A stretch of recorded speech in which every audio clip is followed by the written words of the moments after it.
Hello everyone, welcome to my YouTube channel. If this is your first time tuning in, my name is Adrielle and I'm currently narrating a story of my life dating back from January 2016. In the previous video, I talked about how my former friend was in the occult, part 1. And in that video, I just basically laid the groundwork of the actual story time, which is going to be this video. So here it goes. So it's the first week of January 2019.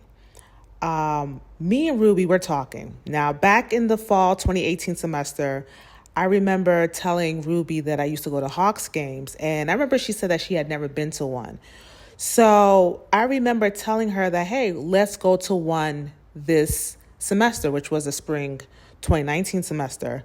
So she was like, definitely, like, she's down to go. And I said, okay.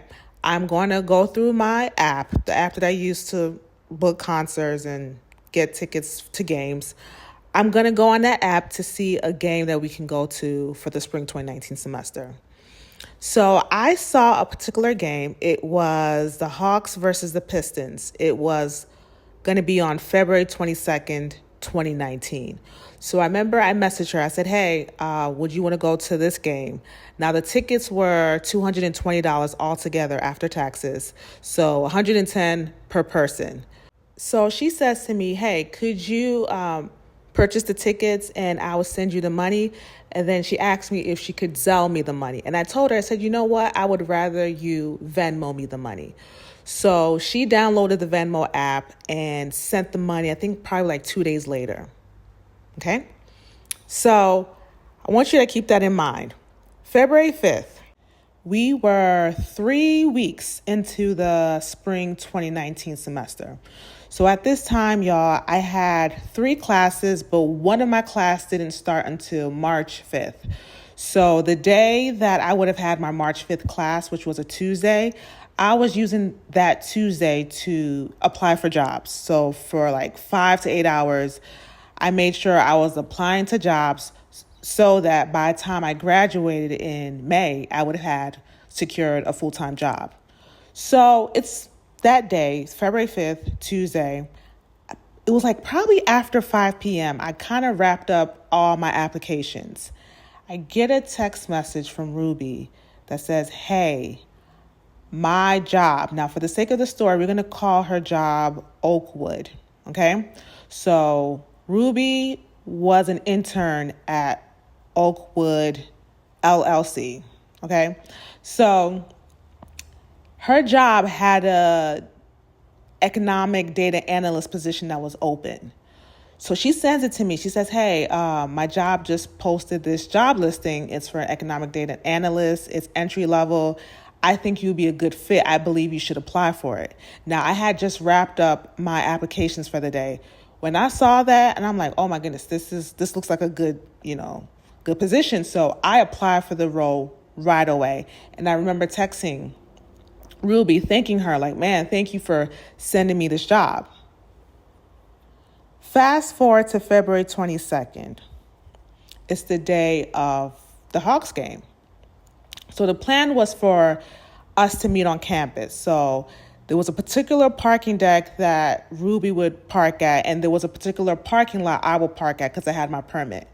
So the plan was for me to come to campus, park at my spot, go to her parking deck, meet her, and then get on the lift to go to the arena.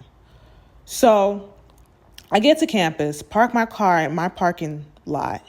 I walked to the deck where she parked her car. As I was walking, I said, you know what? Let me request the lift now because I don't want to be waiting too long. Because I think at this time it was like 6 or 7 o'clock. I didn't want us to be waiting too long for a lift. So as I'm walking in the parking deck, I put in the lift request. From the parking deck to the arena, it was $4 and I believe it was $4.70. I requested the lift and I think it said it was going to be at the parking deck like in the next 5 minutes or so. So something like that. Anyways, I was already at the parking deck. I was approaching Ruby's car, get to Ruby. Me and her exchange greetings and all of that.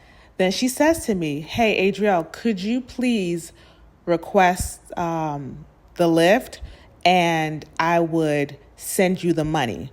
And I was like, oh, no, don't worry. I already requested it. And then she said, oh, how much was it? I said it was $4.70. Okay, I can send you the money. I'm like, no, I'm not going to get money from you. Like, listen, y'all, I'm not getting $2 and was it $2.45? Like, no, like I'm not going to ask you for that. It's fine. I already put in the request anyways. So eventually our Lyft ride gets to the parking deck, or around the parking deck. We get inside, and I don't know why, but back then, y'all, when I used to get in lifts, I would always sit in the front. I don't know why. But anyways, I would always sit in the front. So this particular day, I sat in the front. Ruby was in the back. So the Lyft driver is talking to us about like NBA stuff. And here's the thing. I was an avid NBA watcher. So I remember me and him were just talking. Now, at this time, I don't think Ruby really watched NBA games, but she knew like the popular NBA players, you know, the regular popular ones that we all know. But I don't think she cared about basketball. So me and the guy were the ones really talking, and he was telling me that he wanted to go to a Miami Heat game because it was Dwayne Wade's last season. I'm like, oh yeah, that's true. So he was like, yeah, he really wants to go to a Heat game just to see Dwayne Wade play for his last time. So we were just talking. I'm like, hey, you should get this app, you know, check the tickets on this app. Like, you know, me and him just talking, whatever. Anyways, we get to the arena. I ended up checking in my bag because it was too big, and it was bigger than the required bag size that they had for their policy. So anyways, I checked in the bag. We get into the arena. We had great seats. We were behind the backboard. So I remember us being at the arena. You know, the basketball players are warming up, right? Now, this is where I really want to get to. So we're at the game. And I think probably at this time, the game had already started. We're talking about the program. We're talking about, this class, opportunities you can get after the program, this professor, this and that. We're just talking about the program. The next thing you know, y'all, Ruby brings up the Oakwood job posting that she sent to me earlier that month. And this is what she says to me. She says, oh yeah, I sent you, that person, the job posting. I was shocked when she said that because I thought I was the only person that she sent it to. Because here's my thinking. If I'm sending you a job posting, I'm sending it to you because I want you to get the job. If I'm sending it to a whole bunch of people, that means that the likelihood of you getting that job is becoming slimmer. So when she said she sent it to me and like 4 other of our classmates, I'm like, oh, I thought she only sent it to me because she wanted me to have the job. I was like, okay. So we're talking about Oakwood. The next thing I'm like, wait, hold on. Ruby is sending the job listing to a whole bunch of people. How come she's not applying to the job? So I say to her, I'm like, hey, Ruby, how come you didn't apply to the job posting? Because if anybody had a chance to get that job, it would have been Ruby because she's already in Oakwood. Now, the job listing was for a different department that she was interning for. But I'm like, you're already there. Your boss may know the person that's hiring for that role. Like, she had a greater chance of getting that role than anybody else. Now, this is what Ruby says to me. She says, oh, no, I couldn't because I graduate in December. They're not going to hold the job position for me. And I was like, oh, that's true. Because in the job listing, they wanted to secure a person by, I think it was like by February 15 or so. But I didn't hear anything from them. So they really wanted to secure somebody right away. And I remember telling Ruby, too, when I saw the job posting, like, hey, they're trying to get someone right away. She was like, hey, just try. And I was like, okay. But as of February 2020, As of February 2019, I didn't hear anything back from Oakwood. So we're talking. I'm like, oh, that's true. She's like, yeah, they're not going to hold the job position for me. So there's no point. I was like, okay, makes sense. Now I want y'all to remember that because it comes back later on in the story. Okay, so we're in the game. We're not in the game. We're at the game. We're at the game. And during timeout or halftime, they're playing Sierra's Level Up, right? So people in the arena, they're dancing. The Jumbotron is on, different people dancing. So she stands up and she's dancing. And she says to me, she's like, you don't want to dance? I was like, no, I didn't, no. Because to be honest, I didn't feel like dancing. She was like, oh, wait, you don't like dancing? And I said, no, I do, but I just didn't feel like dancing. I want y'all to remember this because it comes back later on in the story.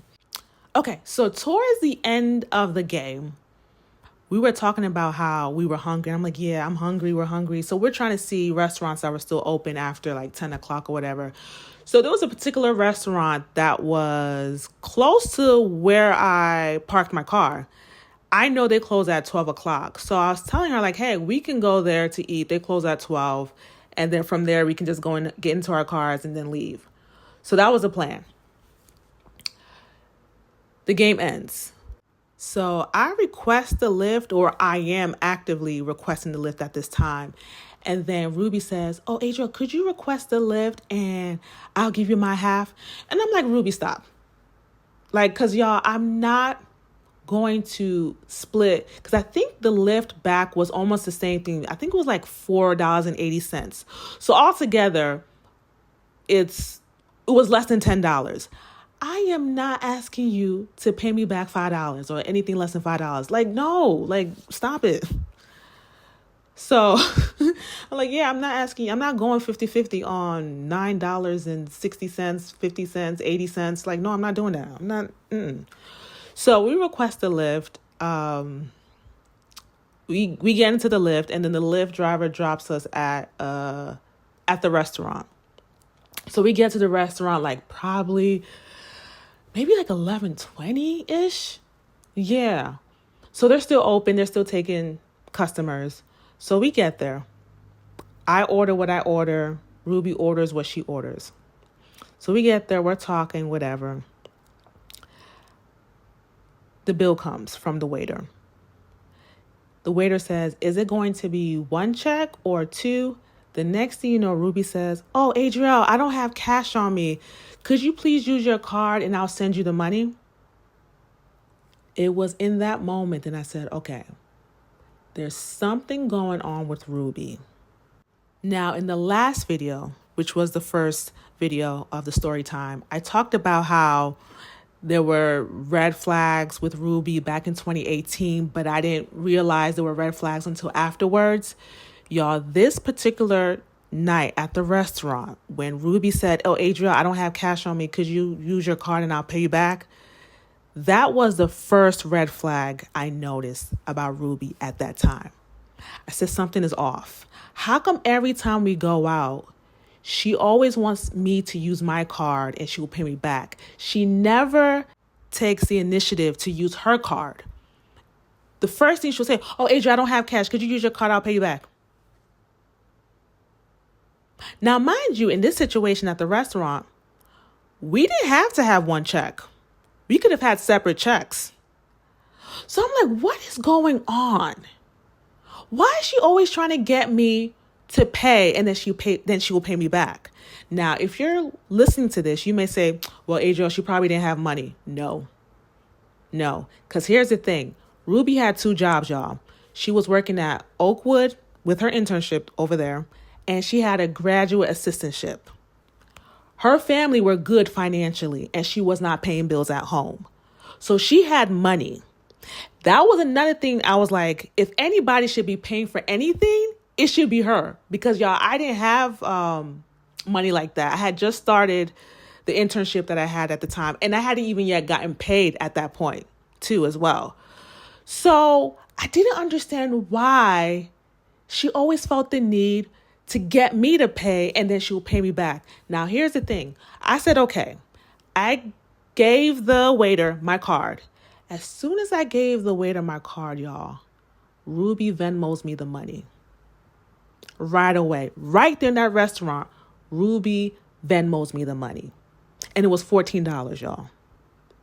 So if you can Venmo me the money right there and there, that means you do have money. Oh, I don't have cash on me. So you telling me you left the house without your card?